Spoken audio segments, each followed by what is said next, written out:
Je salue tous les serviteurs de Dieu qui sont ici, au nom de Jésus-Christ. Et je salue toute l'église au nom du Seigneur Jésus-Christ. Je sais qu'il fait chaud. Et je crois aussi que le Saint-Esprit sait qu'il fait chaud. Alors, nous nous abandonnons à notre sommeil pour qu'il puisse nous conduire. Afin que tout marche correctement. Et que chacun soit en mesure d'écouter quelque chose. Nous allons nous lever. Et nous allons prier le Seigneur. Avant de lire la parole de Dieu. Prions le Seigneur. Père bien-aimé, nous te sommes reconnaissants ce matin. Parce que nous savons que tu es ici présent. C'est toi qui nous as dit cela de ta parole. Et dès que vous vous réunissez à mon nom, je suis au milieu de vous. Seigneur, tu connais le cœur de chacun tel que nous sommes ici. Tu connais le besoin de cette église, ô Dieu Tout-Puissant. Tu connais le besoin de l'épouse à travers le monde, ô bien-aimé Père. Car l'épouse doit se nourrir de la même parole. Il n'y a pas un message particulier pour l'épouse d'ici. Un autre message particulier pour l'épouse qui est ailleurs. Nous croyons que c'est l'épouse de Christ qui est en train d'être préparée maintenant. Et nous faisons partie de cette épouse. Bénis-nous ce matin, Père bien-aimé. Et parle-nous, Seigneur notre Dieu. Nous avons besoin, Seigneur, d'entendre ta voix et ta voix seule. Accorde à chacun l'entendement spirituel, Seigneur. Que l'esprit de distraction puisse quitter cette église. Que chacun soit concentré à toi, Seigneur. Que nous ayons les yeux fixés sur le calvaire, ô bien-aimé Père. Afin que tu puisses nous parler, Seigneur notre Dieu. Afin qu'en sortant d'ici à la fin, que chacun dise que j'ai été dans la présence de Dieu. Et nous te prions, Père, qu'il n'y ait personne. Et alors personne, Seigneur, qui est en train de t'écouter ce matin et qui sortira de cet endroit tel qu'il était entré, Père bien-aimé. C'est toi qui changes l'homme. C'est toi qui nous parles pour nous transformer, Seigneur. Ne laisse pas ta parole sortir en vain, Seigneur notre Dieu.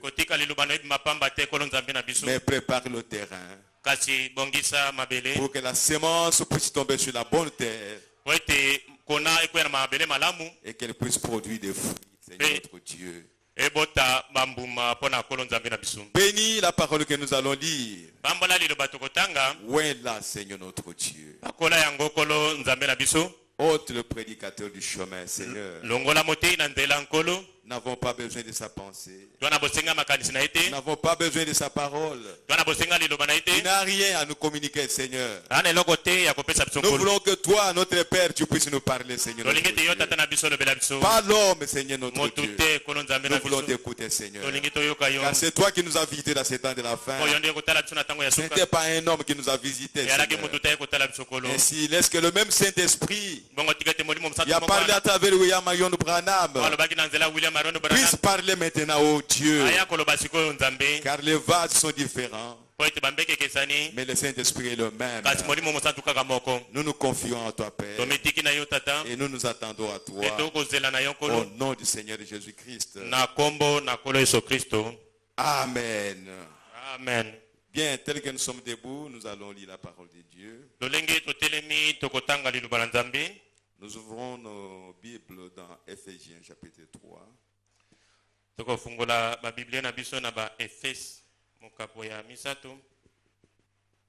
Ephésiens chapitre 3, nous lisons à partir du verset 14 jusqu'au verset 19.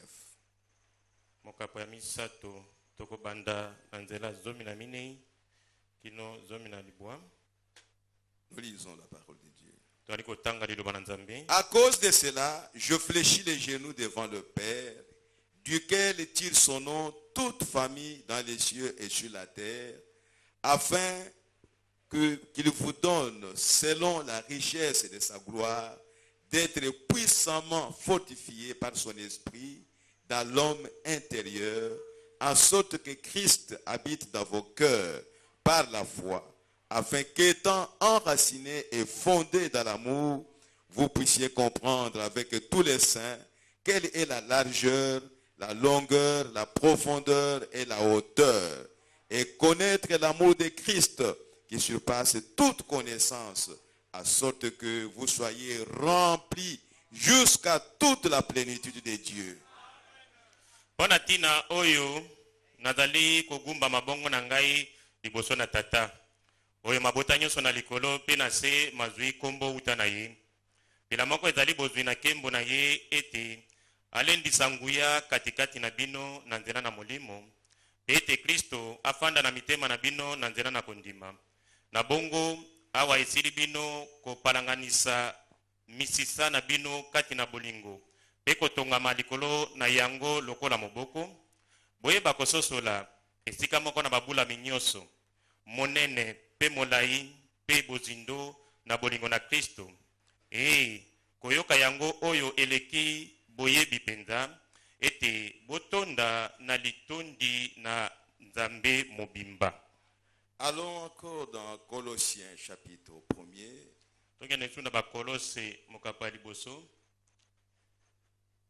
Colossiens chapitre 1er, nous lisons à partir du verset 24 jusqu'au verset 27.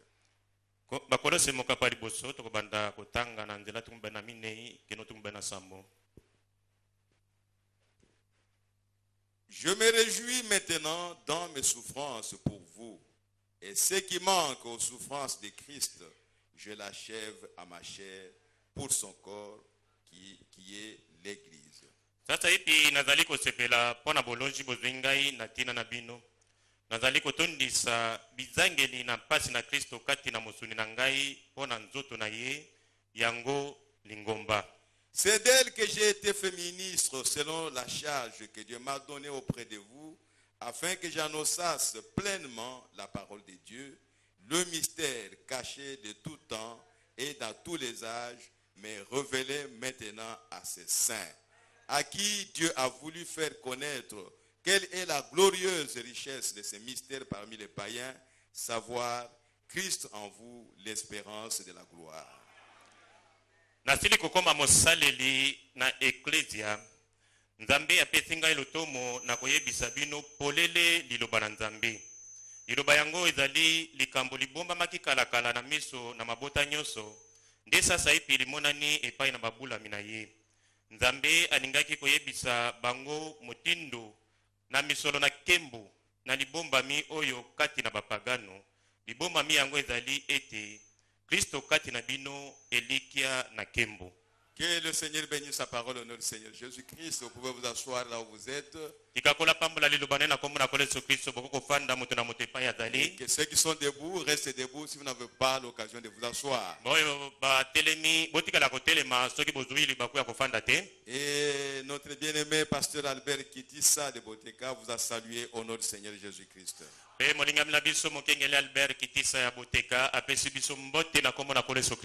Et si le Seigneur le permet, le mercredi, je ne serai pas avec vous ici. On nous a parlé d'une église qui a commencé au camp Kokolo. Alors je voudrais y aller pour voir cette église-là, comment elle se présente.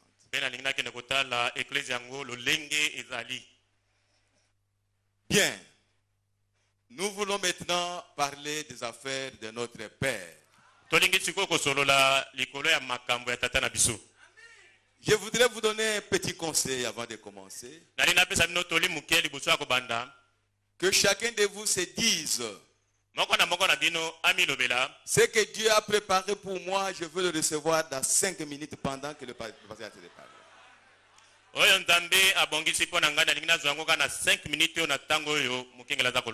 Et que l'autre dise en tout cas pendant 10 minutes je veux recevoir ce que Dieu m'a préparé pour moi.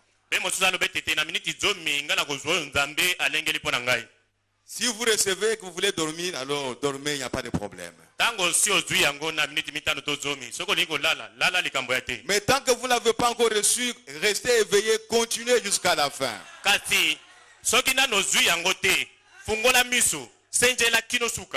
Que les plus forts se disent en tout cas, je vais suivre le pasteur dès le début jusqu'à la dernière minute.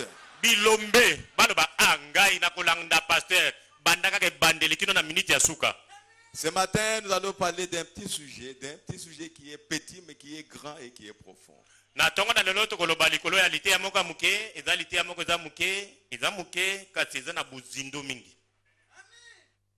Nous allons parler sur le grand secret mystérieux qui était dans la pensée de Dieu.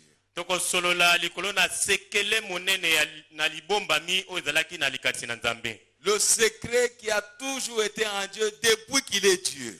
Et c'est un grand mystère. Et le prophète nous a dit que ce secret nous a été révélé dans ces temps de la fin. Parce que s'il ne peut pas nous révéler ça maintenant, il ne nous le révélera plus. Parce que c'est par un prophète qui nous révélera ses secrets. Mais je voudrais vous rappeler un peu ce que nous avons vu le vendredi. Nous avons parlé de ce que le prophète a prêché sur être conduit. Et nous avons dit que l'autre vendredi, on avait parlé ici d'un guide.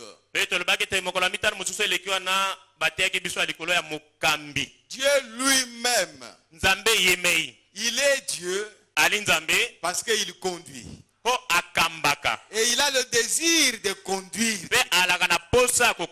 S'il ne conduit pas, il n'est pas content. Il n'est pas à l'aise. À tout moment ici, il est en train de conduire son peuple. Il ne peut pas s'arrêter à conduire.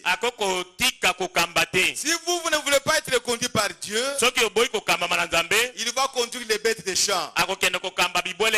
C'est pourquoi Jésus a dit, si vous ne voulez pas que ces gens me glorifient, m'adorent, m'honorent, alors Dieu va susciter ces pierres ici que vous voyez. Et ces pierres vont commencer à crier. Oh, gloire à Jésus-Christ. Vous savez que la Bible dit que nous étions sans Dieu, sans Christ dans ce monde.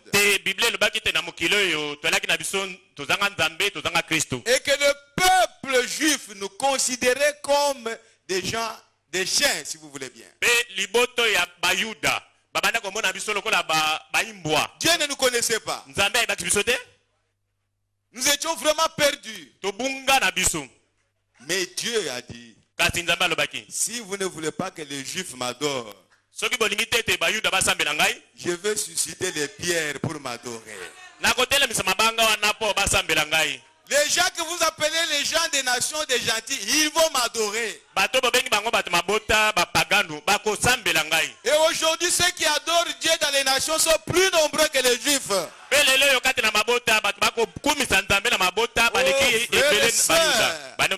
Et la Bible dit que nous sommes des pierres vivantes. Alléluia. Alléluia. Pour construire un tabernacle vivant. Et nous sommes en train d'adorer le Seigneur. Dieu a besoin des gens qui veulent être conduits. Si vous voulez être conduit, Dieu vous conduira. Mais nous avons vu que chaque jour, à chaque instant, l'homme doit être conduit. Ou bien tu te conduis par toi-même, ou bien tu es conduit par le diable, ou bien tu es conduit par Dieu. Mais parce que tu es un enfant de Dieu, tu as besoin d'être conduit par Dieu. Et accepte d'être conduit par Dieu. Et nous avons vu que ne sont conduits que ceux qui sont prédestinés à être conduits. Alléluia. Alléluia. Si Dieu ne t'a pas prédestiné à être conduit, il ne sera plus jamais conduit. Du moins, Dieu ne te conduira pas. Dieu ne conduit que ceux qui ont été prédestinés à être conduits. La révélation spirituelle ne peut être donnée qu'aux enfants de Dieu.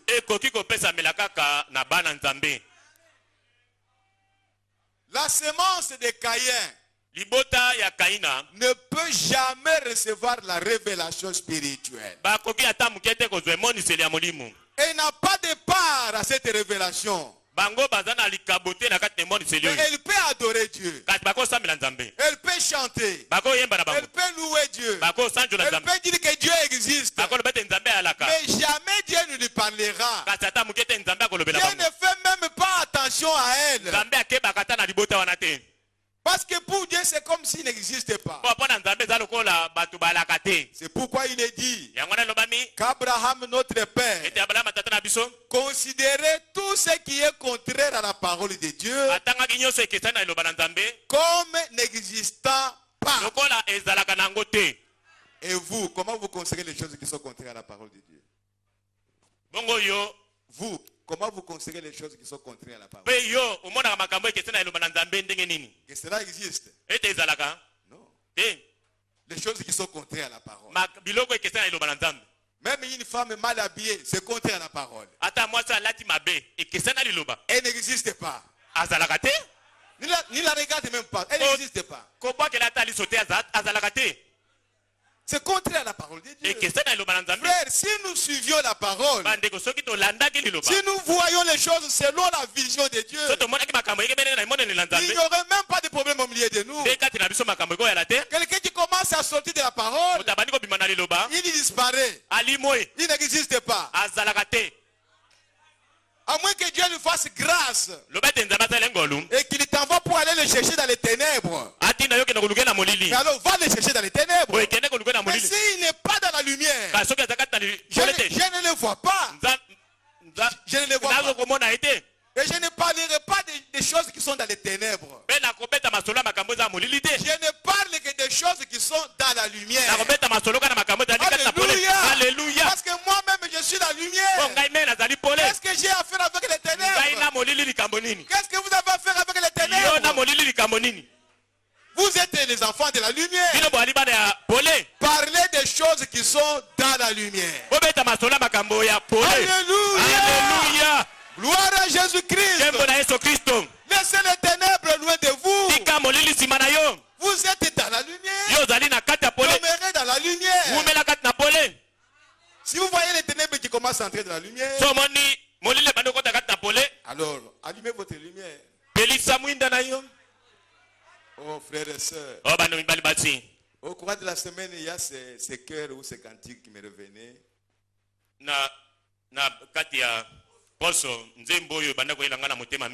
Que moninga pelisa mwidana yo mosusu ala yo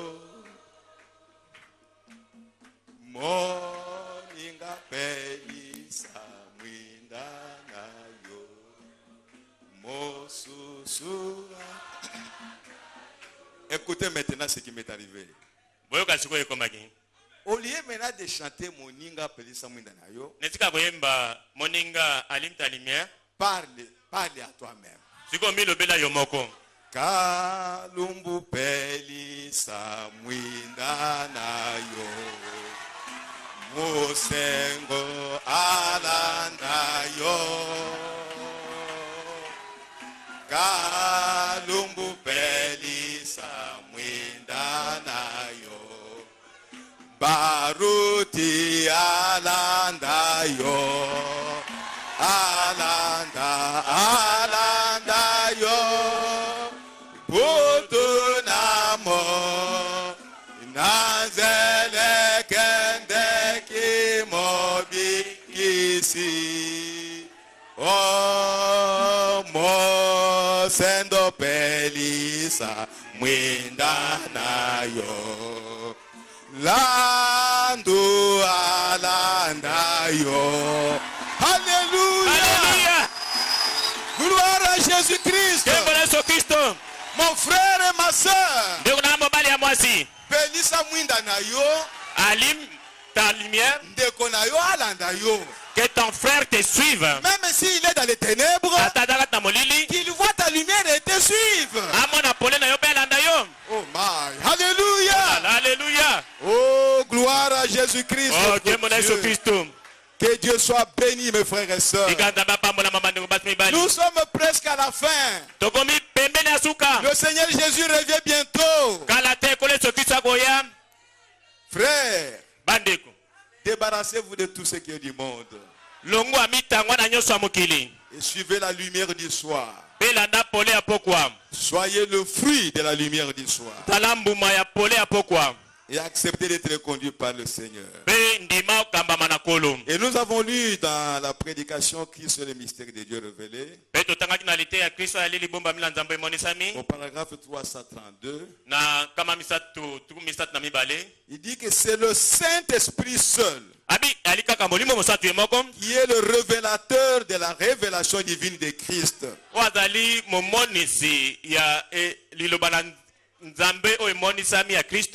Et il a été dans tous les âges. Souvenez-vous, tous les âges. Donc dans tous les âges, c'est Dieu qui a toujours conduit son peuple. Il pouvait produire des hommes, mais c'est toujours lui qui conduisait. Bien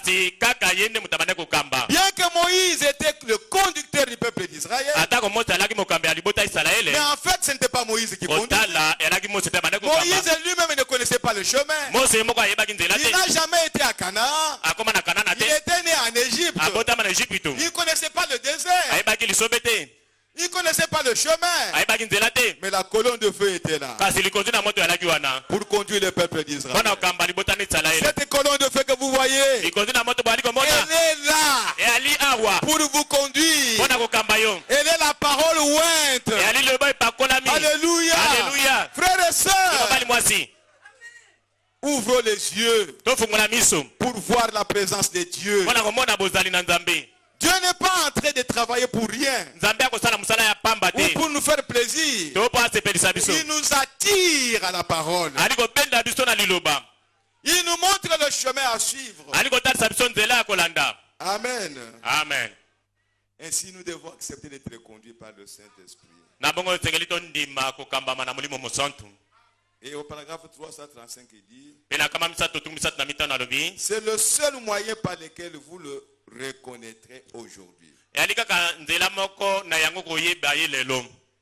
Le seul moyen par lequel vous recevrez la triple révélation de Dieu. C'est par le Saint-Esprit. Et le seul moyen pour que cela soit possible, c'est que vous êtes prédestinés à le voir. Si ce n'est pas le cas, vous ne le verrez jamais. Si vous n'êtes pas prédestiné à le voir, vous ne le verrez jamais. Ça, c'est Dieu qui vous parle. Ce n'est pas moi. Ce n'est pas William Branham. C'est Dieu lui-même qui connaît le chemin du ciel. Et il vous dit ce matin, s'il ne vous a pas prédestiné à le voir aujourd'hui, vous ne le verrez pas. Faites tous les efforts que vous voulez. Allez à Mangengenge. Priez toute la nuit. Si vous n'avez pas été prédestiné, vous ne le verrez jamais. Alléluia. Alléluia. Mais si vous êtes prédestiné à le voir, restez seulement dans votre chambre. Dieu vous trouvera là-bas. Il viendra là vous rencontrer. Et si vous voulez aller prier dans la forêt, allez-y, il n'y a pas de problème. Mais la chose capitale, que vous receviez la révélation que Dieu vous a prédestiné à le voir dans cet âge. Et là, quand vous avez la révélation, excusez-moi de vous le dire, même si toute l'église est réunie ici contre vous, cela ne vous ébranlera à rien. Vous serez toujours content. Vous serez toujours à l'aise. Vous serez toujours joyeux. Pendant que toute l'église est contre vous. Alléluia. Ah, quel homme, l'homme le plus heureux. Tout Israël, tous les pharisiens contre lui. Tous les sacrificateurs. Mais lui, il était heureux. Il était dans la joie. Oh, frères et sœurs, le grand secret qui était dans la pensée de Dieu. Frère Branham me dit que Dieu a déjà placé cela dans le cœur des croyants. ete nzambe asi atia yango kati na mitema ya bandimi. Frère, bandeko, ne soyez pas distraits. kozala pembeni te. Parce que c'est la seule chose que Dieu a révélée aujourd'hui qui peut vous attirer vers lui. Il faut que Dieu se révèle à vous. Frère Branham me dit que Adam avait une épouse, Ève. Mais Ève était tombée. Mais Ève était formée par la parole de Dieu. Toi et moi, nous sommes nés de l'homme et de la femme. Nous sommes nés menteurs. Mais Ève, elle était dans la perfection. Créée par Dieu lui-même. Engendrée par Dieu. Elle n'est pas née menteuse, non. Adam n'est pas créé menteur, non. Mais la Bible dit qu'Ève est tombée. Oh frère, c'est une grande leçon pour nous. Et frère Branham continue en disant que Jéhovah a cherché aussi une épouse. Israël, c'était la femme de Jéhovah. Mais Jéhovah a été déçu. Jéhovah est venu visiter sa femme. Que me voici. C'est moi qui t'ai toujours parlé. C'est moi qui t'ai envoyé des prophètes. C'est moi qui ai envoyé Élie. C'est moi qui ai envoyé Moïse. Et tous les prophètes. Ils l'ont rejeté. Donc la femme de Jéhovah est tombée. Israël a renié la parole. Il lui a été prédestiné. Oh frère.